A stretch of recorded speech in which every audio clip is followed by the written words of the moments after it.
your most recent special, Annihilation, you actually touch on this, and it's something I like to ask comedians when I interview them, is that during the campaign and after the election, there was a lot of just talk in the ether that, Trump is good for comedy. God. Your take.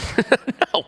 Trump is the worst thing for comedy right now, because the longer he stays in office, the more tense and angry and on edge everyone is. So we're gonna hit a point, we haven't hit it yet, where even bringing him up, people are just gonna be like, I'm exhausted.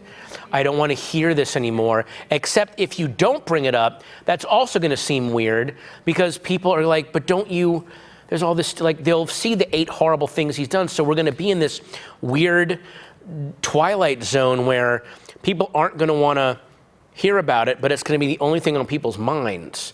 You know, I said this when Bush was president.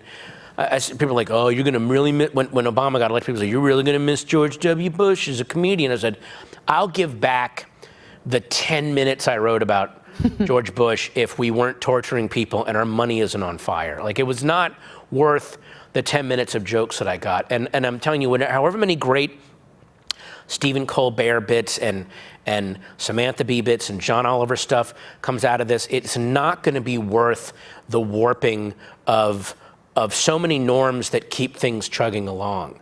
It's just, I don't know how, I can't imagine what comes after this. I'm quoting Matt Christman on the Chapo Trap House podcast. I cannot see what, like, I could imagine what was after George W. Bush. I could imagine what might come after Clinton.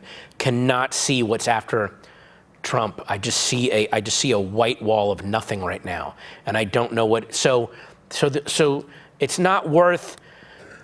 If you're making jokes about the apocalypse, ultimately none of those jokes are worth it if the apocalypse happens. If that makes sense, you know what I'm saying?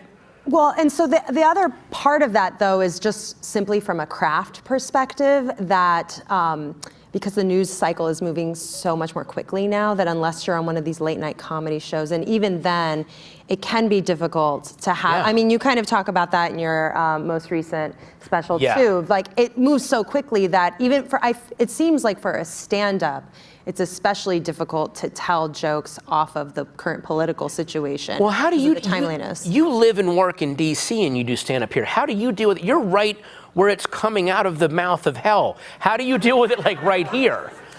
Do audiences want to break for it, or are they receptive to it right now? What I've noticed from the comics and the scene here is that, and the audiences, is that I think most people, their work is somehow connected, and everyone. This is a city where everyone's really paying attention very closely. Right.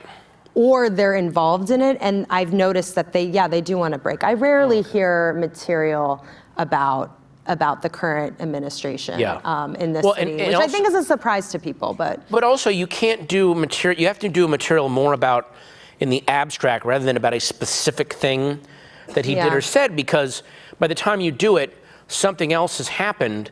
I describe it in my special. He's sour cream in a sauna. Like, the second, it's just immediately spoiled. You can't sustain anything, you know? So I don't really know, and I think that is. I just think that that's bad for the mental health of the body politic.